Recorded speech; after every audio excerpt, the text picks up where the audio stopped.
हाय दोस्तों अगर आप 12th पास हैं या फिर आप ग्रेजुएट हैं और सरकारी नौकरी की तैयारी करते हैं तो आपके लिए बड़ी अच्छी खबर है। खबर ये है कि आरआरबी एनटीपीसी का जो नोटिफिकेशन है, जो बहुत लंबे टाइम से पेंडिंग था, वो फाइनली रिलीज हो गया है और करीब 12,000 पदों को भरा जाना है। यानी कि आप junior accountant, train manager, station manager जैसे पोस्ट के लिए अप्लाई कर सकते हैं। क्या कुछ वैकेंसी की डिटेल्स हैं, क्या कुछ बातें आपको ध्यान में रखनी है, सब कुछ हम आपको बताएंगे इसी वीडियो में, क्योंकि नोटिफिकेशन हमारे पास आ गया है और अब आपको सारी चीजें हम बहुत आसान भाषा में समझा देंगे। बस आपको वीडियो के एंड तक बने रहना है, बीच में नहीं स्किप करना है।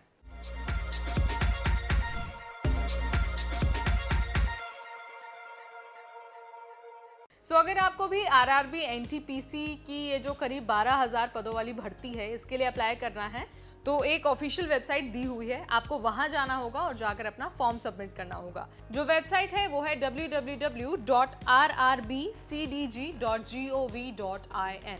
देखिए, अभी सिर्फ नोटिफिकेशन आया है, एप्लीकेशन का प्रोसेस शुरू नहीं हुआ है। 14 सितंबर से ही आप अपना फॉर्म भर पाएंगे और आपके पास 13 अक्टूबर तक का टाइम हो गया, यानी कि करीब करीब एक महीना आपके पास है। आप फटाफट वेबसाइट पर जाकर अपना फॉर्म भर पाएंगे। अब आपको ना फटाफट से जो एजुकेशनल क्वालिफिकेशन है, एज लिमिट है, एप्लीकेशन फीस है, सिलेक्शन का प्रोसेस है और जो सैलरी है वो भी बता देते हैं, क्योंकि ये जो एनटीपीसी वाली भर्ती है ना, वो बहुत पॉपुलर भर्ती है। लाखों कैंडिडेट हर साल इसके लिए अप्लाई करते हैं, हर साल तैयारी करते हैं और नोटिफिकेशन का इंतजार करते रहते हैं। जैसा मैंने शुरुआत में ही बता दिया है, 12th पास और जो ग्रेजुएट कैंडिडेट हैं, दोनों के लिए ये भर्ती निकली है। आप अपनी एलिजिबिलिटी के अनुसार अप्लाई कर सकते हैं। इसके अलावा अगर हम एज लिमिट की बात करते हैं तो 18 से 33 साल एज लिमिट है। मिनिमम 18 और मैक्सिमम 33 साल है। इससे कम या फिर इससे ज़्यादा आपकी एज नहीं होनी चाहिए। इस बात को आपको बहुत अच्छे से ध्यान में रखना है, नोट डाउन करके रख लेना है। इसके बाद अगर हम बात करते हैं कि कौन कौन से पोस्ट हैं, तो जूनियर क्लर्क कम टाइपिस्ट के पोस्ट हैं, अकाउंट्स क्लर्क के पोस्ट हैं, ट्रेन्स क्लर्क के पोस्ट हैं, कमर्शियल कम टिकट क्लर्क के पोस्ट हैं, goods train manager, station master जैसे बहुत सारे पद हैं। तो अगर आपको इन पोस्ट पर सिलेक्ट होना है तो आपको सबसे पहले देना होगा रिटन एग्जाम, यानी कि सीबीटी, कंप्यूटर बेस्ड टेस्ट।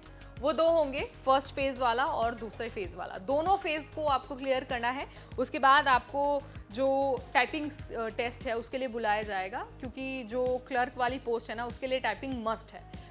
आपको रिटन एग्जाम देना है, देन टाइपिंग का टेस्ट देना है। तो उसके बाद होगा डॉक्यूमेंट वेरिफिकेशन और लास्ट में बारी आएगी मेडिकल एग्जामिनेशन की। इन चारों जो प्रोसेस है, ये जो चारों सेक्शन है, उनको क्लियर करना बहुत ज़रूरी है। अगर आप इनमें से एक भी सेक्शन में असफल होते हैं ना, तो आपको एनटीपीसी में भर्ती नहीं मिलने वाली।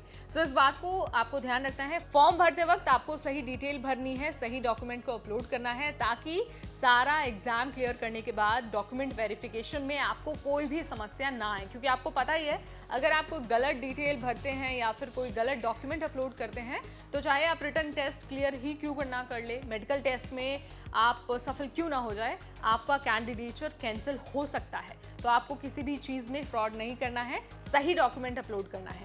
अब आपको सबसे इंपॉर्टेंट पार्ट बता देते हैं, यानी कि सैलरी के बारे में। अगर आप जूनियर क्लर्क कम टाइपिस्ट के पोस्ट पर सिलेक्ट होते हैं तो आपको जो बेसिक सैलरी मिलेगी वो 19,900 रुपये है। अकाउंट्स क्लर्क कम टाइपिस्ट के लिए भी 19,900 रुपये है और ट्रेन्स क्लर्क और जो कमर्शियल कम टिकट क्लर्क है उसके लिए 21,700 रुपये बेसिक सैलरी है। इसके अलावा अगर हम गुड्स ट्रेन मैनेजर की बात करते हैं तो 29,200 रुपये सैलरी है उसकी बेसिक सैलरी। और चीफ कमर्शियल कम टिकट सुपरवाइज़र की जो सैलरी है वो 35,400 रुपये है और स्टेशन मास्टर की भी सैलरी 35,400 रुपये है।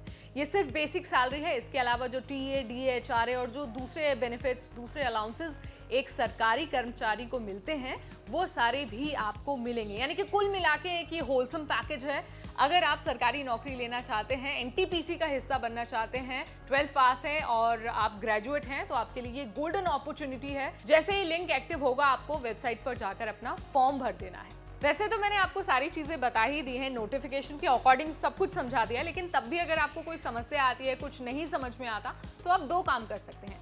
एक तो आप मुझे कमेंट के जरिए बता सकते हैं, दूसरा आप वेबसाइट पर जाकर डिटेल नोटिफिकेशन डाउनलोड कर सकते हैं, उसे पढ़ सकते हैं और उसके बाद ही आप अपना फॉर्म भरना शुरू कर सकते हैं।